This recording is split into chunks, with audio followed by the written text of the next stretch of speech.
Welcome to This Week in East Brunswick. This week, a township resident talks about her experience as Mrs. New Jersey. The American Heart Association sponsored their annual Heartwalk. Councilman Irving Sporn gives the details. And another benefit walk is coming up in October. Watch for information from Recreation Manager Karen Burke.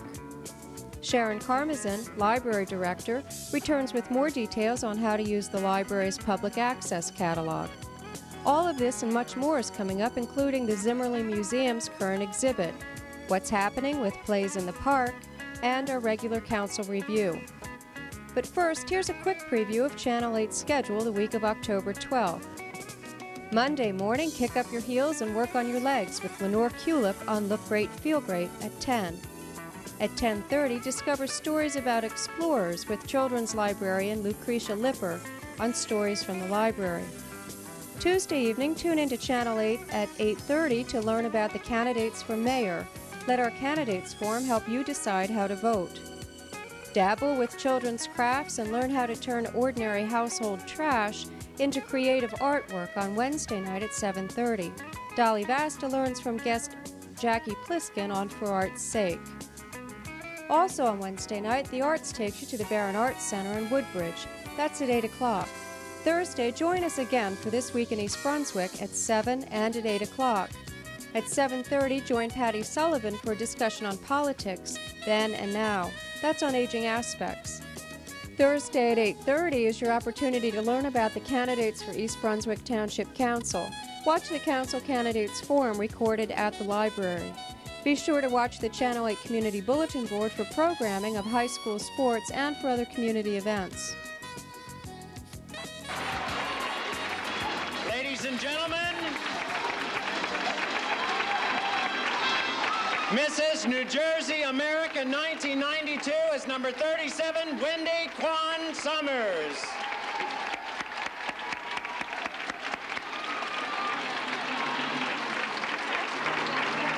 Wendy Sommers.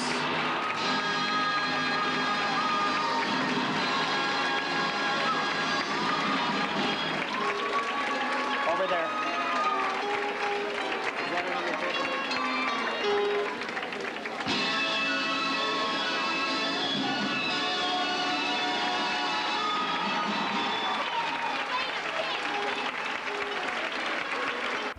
We just saw a clip of East Brunswick's own Wendy Sommers being crowned Mrs. New Jersey last July 16th in Parsippany. And I'd like to welcome Wendy Sommers and her husband Jerry to This Week in East Brunswick. Thank you. And congratulations, Wendy. Thank you. It's a pleasure to have you as a guest here. First, tell me a little bit about yourself. I was born in Canton, China, and we moved to Hong Kong when I was very, very young, and I grew up there. And then we moved to the United States when I was 15 years old, and that's when I learned how to speak English. And we moved to Cleveland. Actually, we moved to Cleveland, Ohio from Hong Kong, and then we moved to New Jersey 1988. And you have children in East Brunswick here in the schools? Yes, we have Jamie in Hamershire. I cannot pronounce that name. And we have... It's not an American name. Marisa and Anthony is in Irwin. Uh-huh. What impelled you to enter the Mrs. New Jersey pageant? Well, one morning I woke up and I found a little piece article on my desk, and he can answer that question. You're the culprit, Jerry. Yeah, you might put it say on that. Well, Wendy is a very special woman, and I happened to come across this article in regard to the pageant of Mrs. America. And of course this starts with Mrs. New Jersey. And we talked about it kiddingly in the beginning, and it went from there. Before we knew it, we were involved in this, and 2 months ago she won as Mrs. New Jersey. And this is simply how this happened. You have a lot of faith, and you're certainly really proud of your wife. Yes, I am very. To do something like that. Yeah. Tell me, Wendy, when you entered the pageant, were there certain criteria that you had to meet in order to become a contestant? Well, I have sent her an application, or the pageant headquarters. I sent them an application and a bio and photo. And what they did was that after they received that, they gave me a a call and they interview me over the phone, and then what they do is they take all those information to a committee and they review them. And I just find out that there was 565 applicants. Wow. And after all that, they pick out 43 to be in the actual show. So that they really narrowed it down. Yes, they did. What was the judging actually based on? It based on beauty, poise, personality, style, and intelligence. A lot of different factors. Was this your first beauty pageant? I was in one before that, and I came in 4th runner-up. Well, that's not bad. You hear about people or women who go through pageants for years and years and years and don't place at all until they finally start to win. So you really have a very good track record. What does winning the pageant mean to you? I hope that by winning this pageant, I can be an inspiration to a lot of people, because we all live in the land of opportunity, the greatest country in the world. And we all have the opportunity to make our dreams come true. Hopefully, by my doing, I encourage more people to do the same. That's a really wonderful way to put it. Jerry, how do you feel about having a wife now who's Mrs. New Jersey and possibly Mrs. America? Well, it's like living in the home of a star. Well, of course, I'm very proud of her and honored at this point that she did win this title. We're having a lot of fun with this. Of course, you have to take it seriously at some point, but most of it is just fun. We've been to a lot of interesting places, met a lot of interesting people, and we're just having a great time with this. I'm very, very proud of her. Super. Yeah. Now, Wendy, you'll be going on to the national pageant. Yes. And what kind of preparation are you doing prior to that? Well, I'm still doing the same thing what I did to prepare for the state pageant. I still practice on my walking, my turning, my speech, Yeah. a lot of exercise, and sponsorships. Yeah. And I do want to take this opportunity to thank all my sponsors that sponsor me to the state pageant. And especially I want to give a special thanks to Marcia Evans. She's the owner of LaBelle Firm Showcase. She has provided me with all the clothing that I need for all my appearances. That's wonderful. And I'm still looking for support. So if anybody is interested to support me, please call me. And my number is 390-4221. Oh, great. I'm sure people will. We certainly want to help you. I just have time for one more question. When is the national pageant? It will be in December 3rd to the 10th in San Diego, California, and hopefully will be showing on ABC. They're working on that. It is nationally televised. Great. So we in East Brunswick will get a chance to root for you. Yes, That's and the right. winner will go on to Mrs. World in the Orients.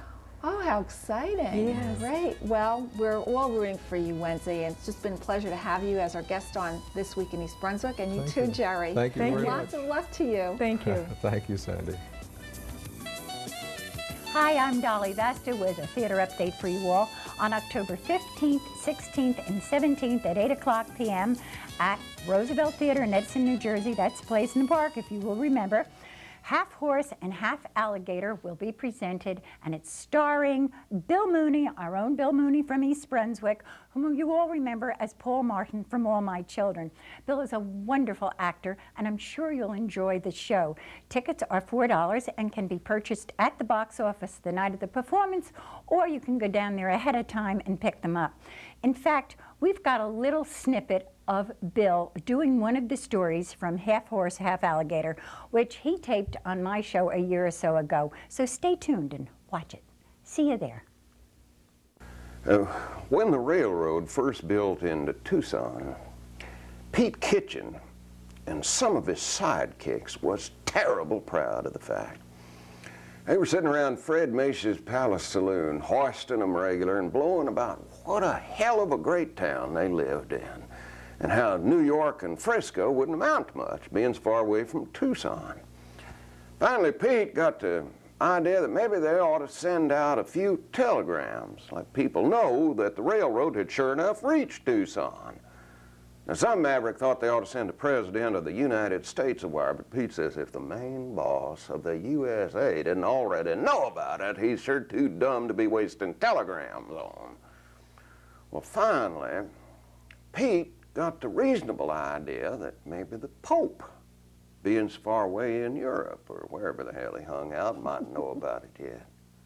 Now, nobody knew where the Pope lived, but Pete's Mexican wife, Donna Anna, was a good Catholic, and Pete says it's a cinch she'd know the old boy's address. So they sent a messenger out to the ranch, and Donna Anna sent back word that the Pope lived in a town called Rome.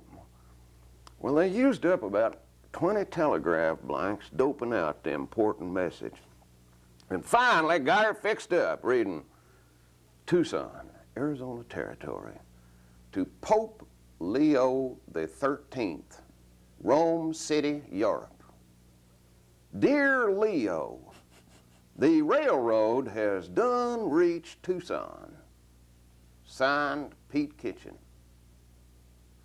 Then they had a few more drinks to brace them up after all that heavy brain work, and sat around speculating on how long it'd be before they'd be like to get an answer. Well, they'd been playing 7-up for the drinks and shooting dice for nearly 2 hours and beginning to get mighty anxious, afraid that telegram had got wore out before it got to Rome and going all that way through the Atlantic Ocean and everything. But finally, a young Mexican that worked around the telegraph office come busting in through the door of the Palace Saloon and handed Pete the reply. Everybody held their breath while Pete opened her up and closed one eye to cipher it out.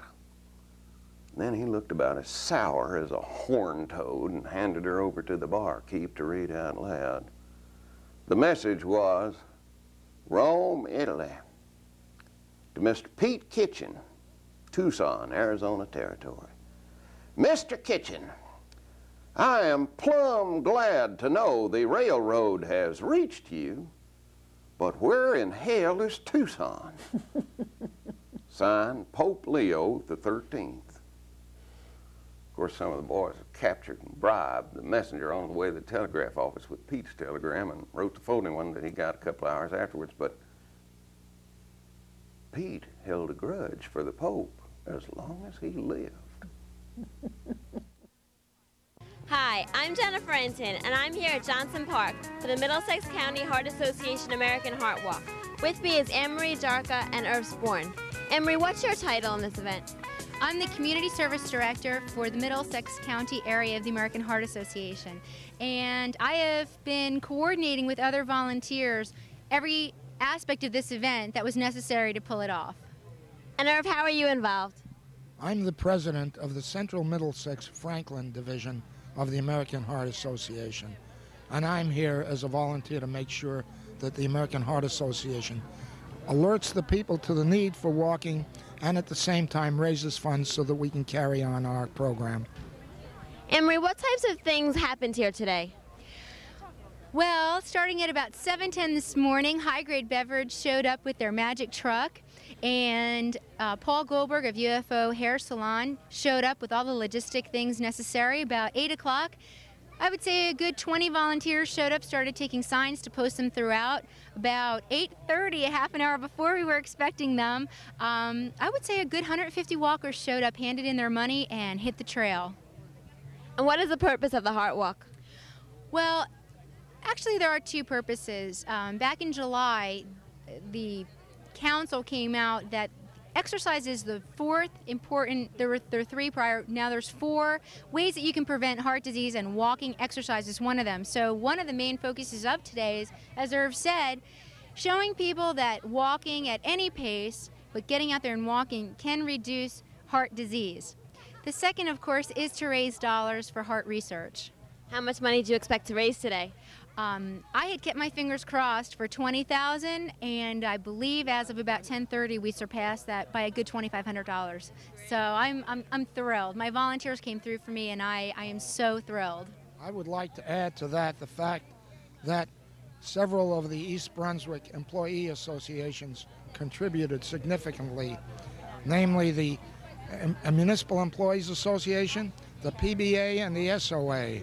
And without their help, this wouldn't have been half as successful as it is. Absolutely. I might want add that in addition to the dollars that were brought in today, we had sponsors up 6 months before the event. Key Pharmaceuticals, well, Literally Labs underwrote the entire event with a $1.4 million donation. Key Pharmaceuticals gave $5,000 to each of the 18 events that were held today. Cosmere, they went crazy. I love them. They love Heart. They gave us $2,500. In addition to that, each one of their divisions came out today, raised money individually, and walked. They brought a Heart over there, and it's wonderful. I see our library director over there. She and several of the members of the library staff walked and contributed. Thank you very much. Thank you. Hi, I'm Karen Burke, Manager of Recreation for East Brunswick Township, and I'm here today to give you an inside scoop on the first Mayor's Scholarship Walk, which will take place on October 18th, that's a Sunday, at noon, and the location is Warnsdorfer School over on Hardenberg Lane. The rest of the information will be given to you next week on next week's news. So pay attention, listen up, gather some friends in your neighborhood, come on out and support the Mayor's Scholarship Fund program. See you next week for the details. Bye-bye. Hi, I'm Sharon Karmazin, and I'm here at our new computer bank. And I'd like to give you a brief demonstration of our new public access catalog. With the public access catalog, you can search by author, title, and subject, as well as using keywords if you don't know an entire title or don't know an entire subject. I'd like to show you a few examples of how you can use the computer simply, easily, and very quickly. First, let's try a title keyword search. I know I need a recipe from the New Basics cookbook, so I can make dinner tonight. Let's look for the New Basics cookbook and see if it's on the shelf. Let's try title keyword. We can put in basics and cookbook. Press return. We don't know the author, so we just press return again, and there it is, the New Basics cookbook. According to this, we have 4 copies, and at least one is checked in. If we want to see the location, we simply press the return again, and there it is, 641.5. My family is safe. I can go to the shelf, get the cookbook, and make dinner. Let's try another search. To do that, we just press SO for start over, and all of the commands are on the bottom, so there's nothing you have to know in advance, nothing you have to memorize. And then we press return. That gives us our main list of subjects again, ways to search. Let's try a subject keyword search. Now, the library is a depository for East Brunswick documents. Let's see what we can find. Today I'm looking for the cable franchise renewal document, and I think it's in our reference collection. Let's put in East Brunswick.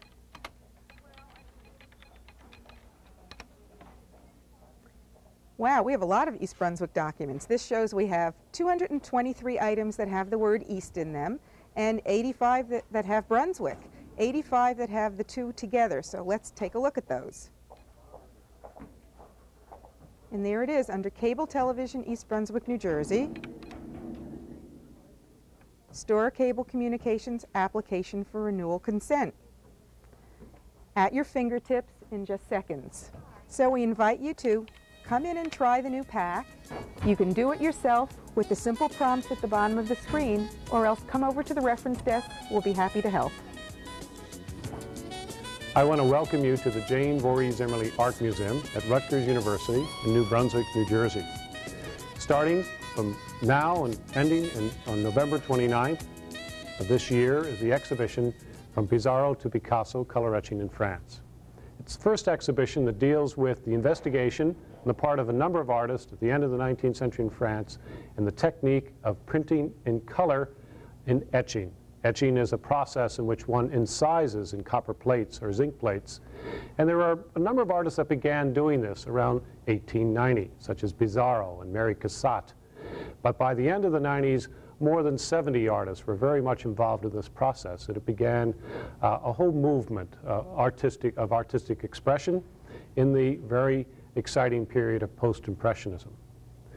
The first time that this type of art was discussed was in 1901 in an article in a journal called Le Studio in France. But since then, nothing else has been done. And one of the reasons why, I think, is because etching is really quite a small medium. That means that the objects are quite small. And because it isn't painting or sculpture, it is often forgotten. But a lot of very exciting work that you're going to see in the next few minutes really was produced during this period at the end of the century. It even goes up to Picasso in 1904 when he experimented in etching with blue for just one or two prints dealing with a very somber image of poverty, of two people sitting at a cafe table in Paris.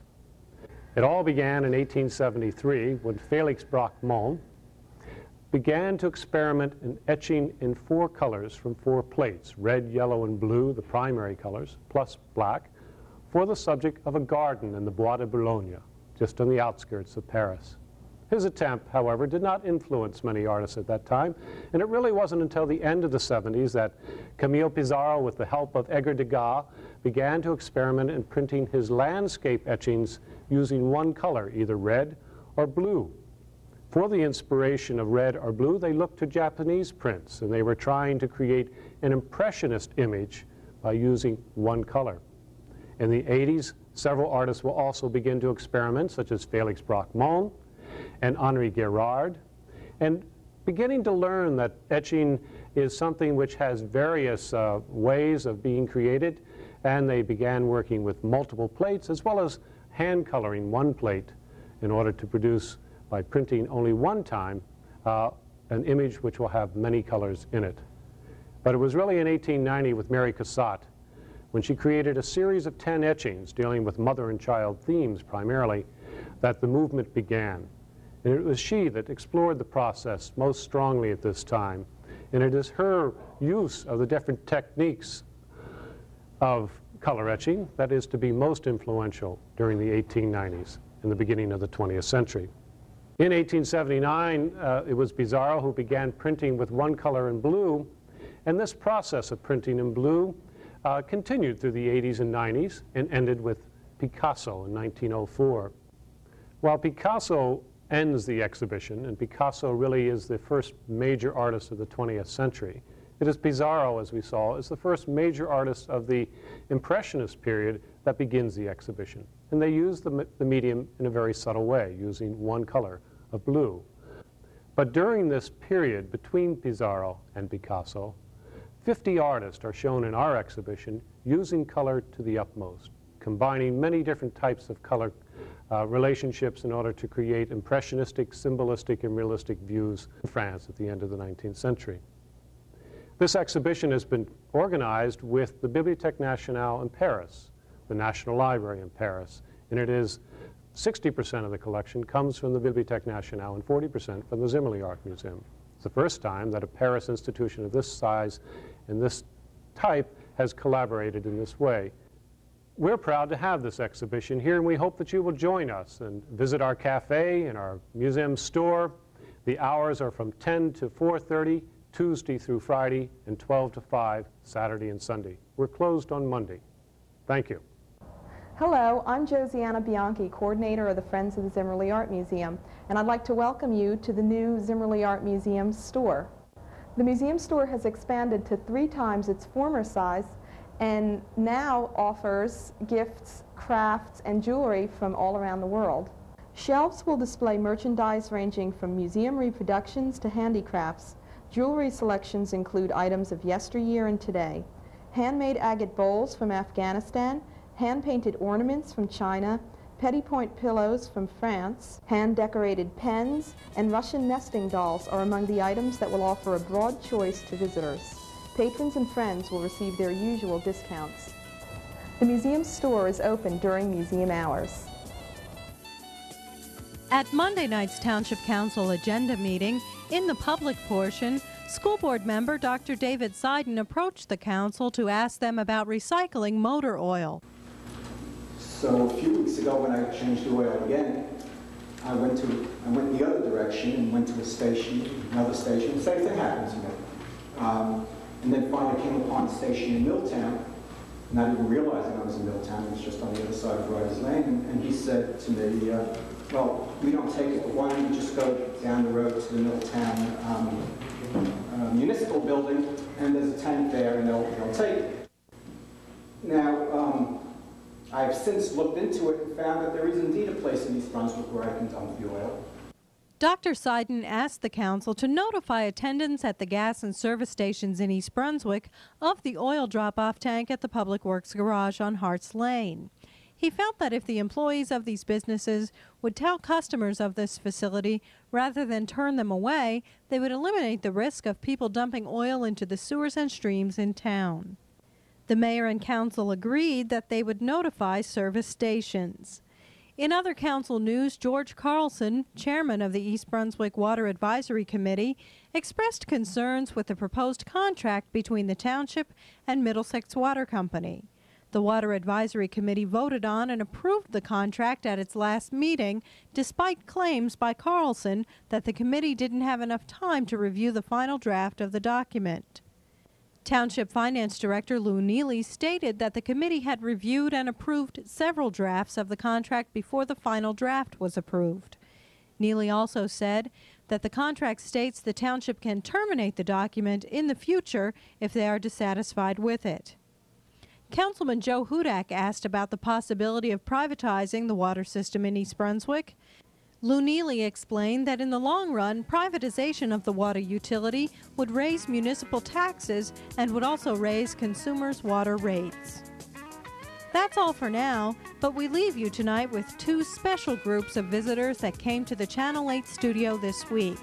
First were the members of Webelos from PAC 83, Den 5, and then the members of Webelos PAC 61, Den 1 came to learn about Channel 8. Thanks for watching.